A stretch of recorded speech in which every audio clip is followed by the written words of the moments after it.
What's up, Bolt fans? Haley Elwood here, and if you're feeling like you're not quite ready for Chargers game day, well, buckle up, because you came to the right place. Over the next 30 minutes, we're bringing you exclusive interviews, analysis, player features, and access you can't get anywhere else. How you do it matters. Well, we've arrived, so let's get you caught up. This is Chargers HQ, powered by Toyota.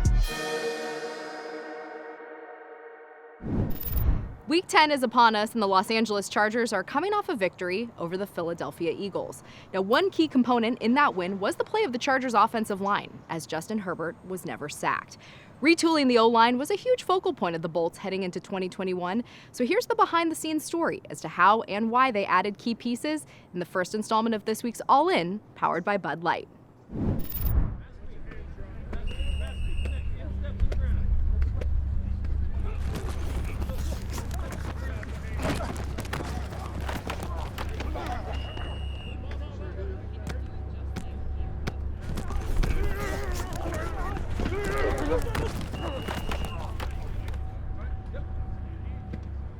We did a lot of individual work after practice yesterday, okay? I like that. We're working at our game, we're improving.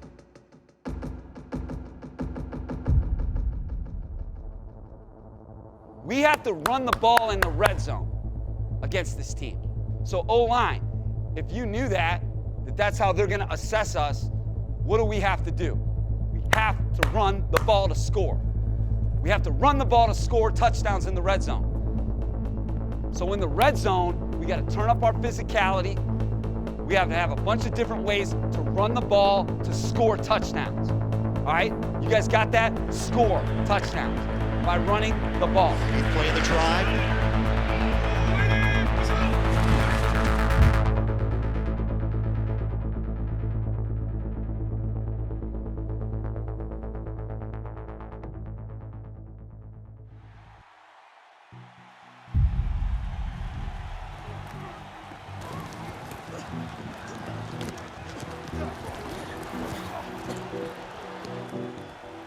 Yeah, I mean, didn't take a genius to see that the Chargers had to address the offensive line coming into this season. You saw that Justin Herbert was forced to get the ball off so quick.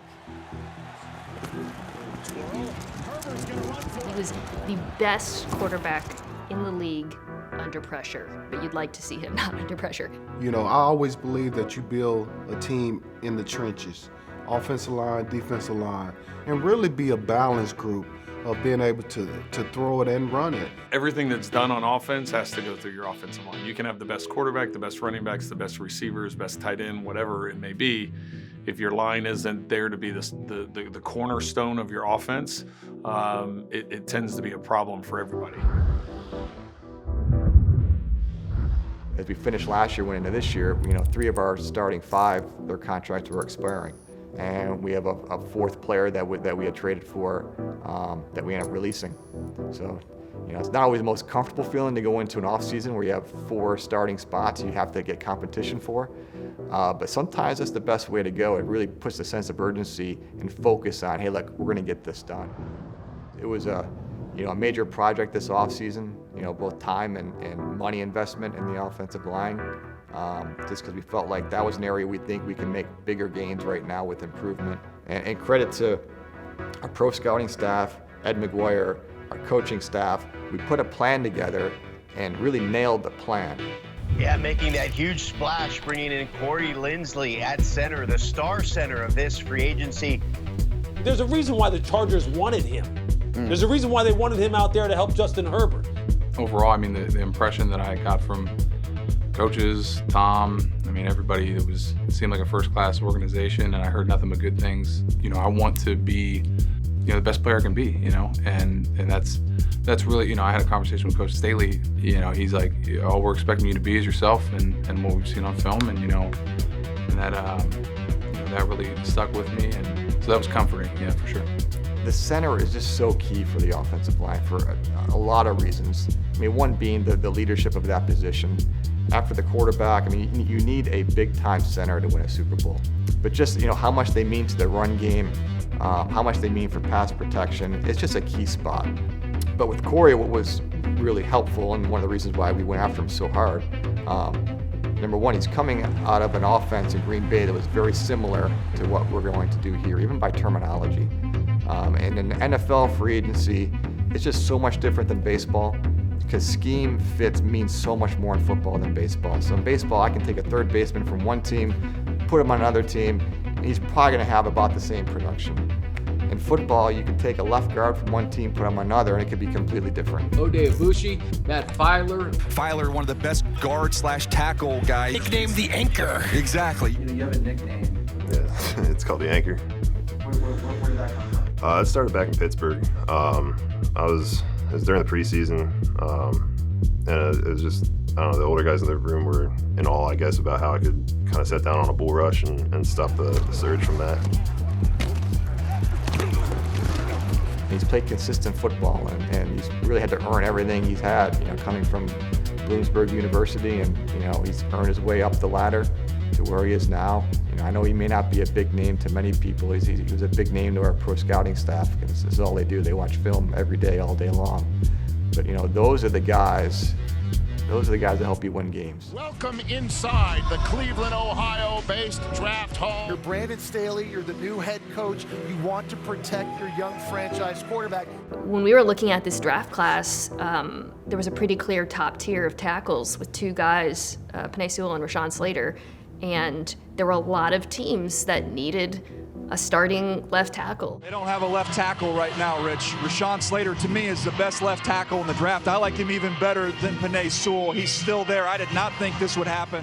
I thought there was probably a pretty good chance he may get drafted in a group a little bit higher than us. But if he didn't, once he got to a certain point, I felt pretty good like he'll get to us.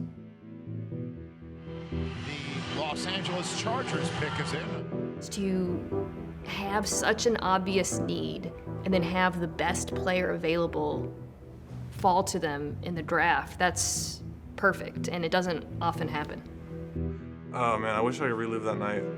I remember I was pretty nervous beforehand. I actually had like an emotional moment before it all started, like with my family. When someone got the call next door, like you would hear their family screaming, and you'd be like, oh, okay, so I thought this team might go with me, they're not.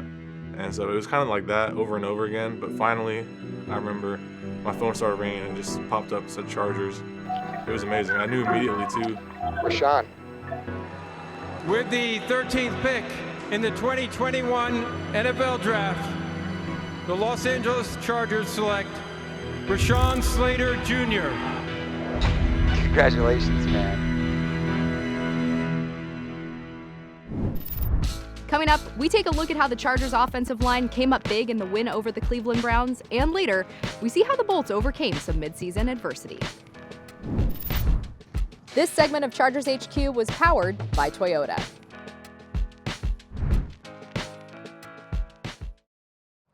Welcome back to Chargers HQ, powered by Toyota. In Week 5, the Los Angeles Chargers had one of their most thrilling games to date, a 47-42 shootout victory over the Cleveland Browns. To win that game, they had to dominate in the trenches, and specifically, dominate against one of the best defensive ends in the league, in Myles Garrett. So now, let's hear from the guys who did just that in this next installment of this week's All In, powered by Bud Light.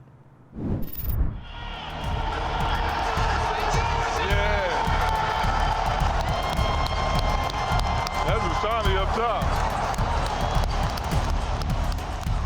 When it comes to trying to, I guess, slow down Myles Garrett, is there a better or best way to do it? With Cleveland, you start with blocking 95, okay? And he can wreck a game by himself.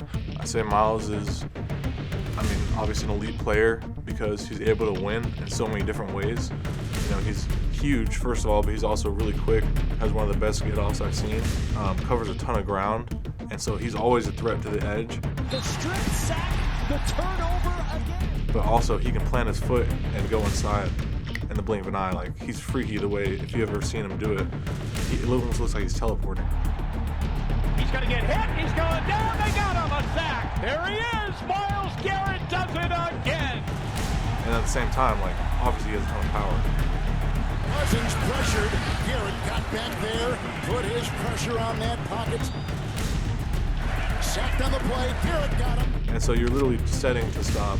Speed around the edge, power down the middle, and the inside move. Every single play, all three of those are a threat. and that's what makes it so hard to block. But it's not just Myles Garrett now. You got a few others who are coming. It has been a very difficult stretch because each one of them presents a different challenge within the same basic challenge, which is, can you run the ball, can you protect your quarterback? But you're gonna do it different ways. Get trenches. Let's go. Hey, I told the QBs this. Nobody outside just huddle in this locker room will ever respect you, no matter who you are. It's the guys in this locker room that we gotta respect and love. Build this grab that and roll. Hey, get go. Trenches on 3. 1, 2, 3. Let's go. You know, just that kind of stare down. I think it's when, you know, we're standing on the sideline getting ready for kickoff, and we're kind of like, both teams are kind of staring back and forth at each other, and it's just kind of like, okay, this is who we're going up against. You know, we're kind of like, I don't know if we're catching each other's eyes or what it is, but it's just like, all right, this is it, let's go. Based on the way a team plays in the trenches, what does that say about the team as a whole? Typically, it tells you where you are as a ball club about your ability to fight throughout a ball game, for your ability to set the tone, as we like to say all the time, for your ability to, if you're down, being able to battle your way back in, just kind of hold the line and not panic. Herbert in the shotgun on a 4th and 2. And they are running this play. And they got a hold. Holy cow. That was Austin Eckler. How about that? My heart skipped a beat on that one. And now he's going to go empty. Kelly outside the numbers left. Herbert looking middle of the field. And now he's going to scramble. Herbert on his legs. Makes a man miss to the end zone. Touchdown! Chargers. Justin Herbert. 9 yards for the score. Be your own run game. I love it from Justin Herbert being aggressive, and I think Coach Staley might go for 2 here. Herbert in the shotgun, takes the snap, looks to the end zone, throw caught. It's good. Donald Parham. He just ran a spot route right over the ball. That was an easy pitch and catch. Easy. Good job being aggressive on these games. That's the difference. Hell of a job on the 4th and 2. That's a 10-yard game when we had to have it. Hell of a job all across the board. Our combos are knocking them back 3 yards. Just what we talked about all week. It's a mindset. Their day up. Their day up. Get out there. Our coaches said this to me. Frank has said, you know, offensive line, it's always like you only get noticed when you screw up, you know, and regardless of if people watch us or care about us or whatever, you know, we're trying to do our job and win the game, however it needs to be won. That's what I'm talking about right there. Look at that space right there. You wanted them right into each other. That's what I'm talking about. Knock them into each other on the game because we're aggressive. We're going to gash them right up the gut. Make sense? 1st and goal, Chargers. Herbert in the shotgun, Eckler to his left. Hands to Eckler. Eckler into the end zone. Touchdown! Chargers. Takes the handoff, bounces it right, has a lane into the end zone. Touchdown, Browns. Hey, we got you guys. We're good. Let's keep going. Keep fighting. We got you. We got you. We'll get it. It never goes as clean as you want. It's going to go the way it's going to go, and your job is to respond. The really successful players have that calm, that they're able to regroup, sit on the bench, focus, get to the next moment. Hey, if we got to score 100, it's what it takes. Just find a way. Find a way with each other. Win the game together. Here we go, boys. Here we go. Need to get to the 3 for a 1st down. 2nd and 16. Herbert, play action. Throws the screen, has a blocker. Here comes Eckler, bouncing outside to the 10, to the 5, still on his feet into the end zone. Touchdown, Chargers. Hey, they don't know. They don't know. They don't know. I have my moments, yeah. I try not to be, but I can't help myself. Yeah, no, chop that fucking down.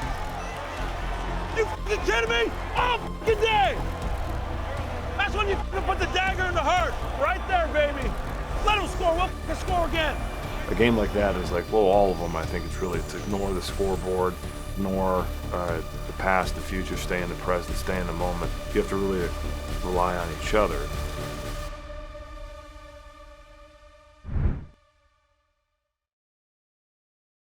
Welcome back to Chargers HQ, powered by Toyota.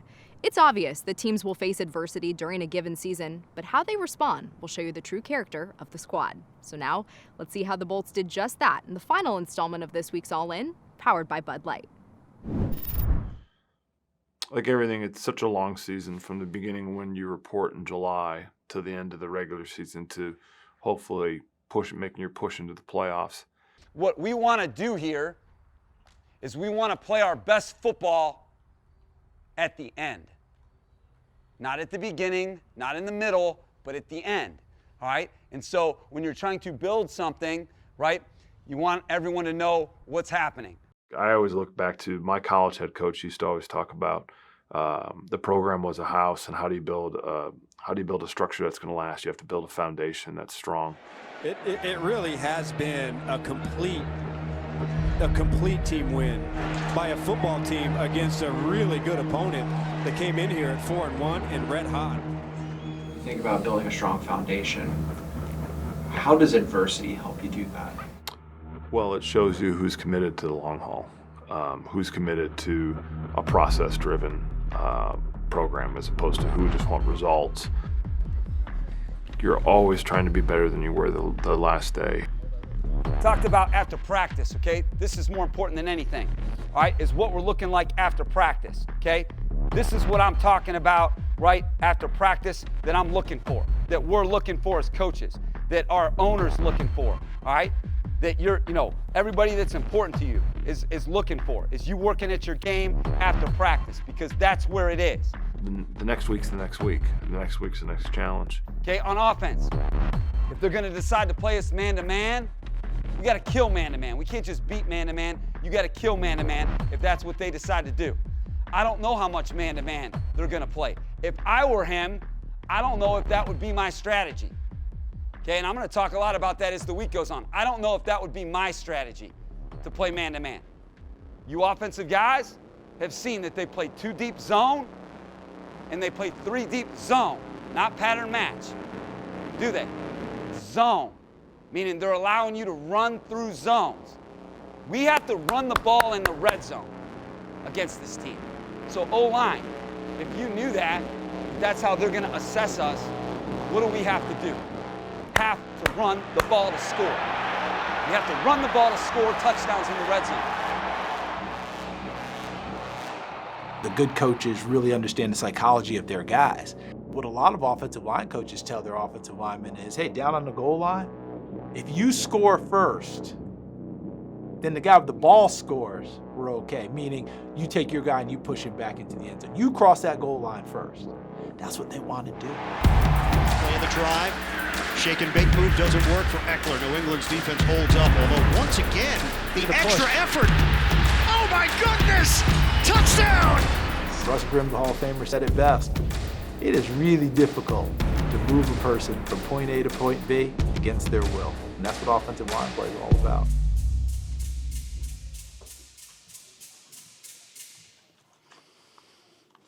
I love the way that we started the football game. I thought we had some good stretches. I really liked the way we ran the football. We felt like that we could do that. Oh, nice run by Jackson. He could go. Jackson. But in the passing game, we weren't good enough today. We did not protect the passer well at all today. We had far too many drops, and then we didn't play with great timing. Do you think that those challenges, like specifically, brings you guys closer together? Absolutely. It's it's the adversity, and that's when you really realize like the character of the other guys next to you, and the character of the team, the character of everyone, because it's such a long season. I mean, shoot, I look at the fortunate teams I was able to be a part of that went from where a middle of the road or poor to being very successful, and it all started with a couple moments of adversity where a couple guys banded together and said, "Yeah, we ain't doing this anymore." That'll do it for this week's Chargers HQ, powered by Toyota. We'll be back next week with more Chargers content ahead of the Week 11 game against the Pittsburgh Steelers. Thanks so much for watching. I'm Haley Elwood. Good night.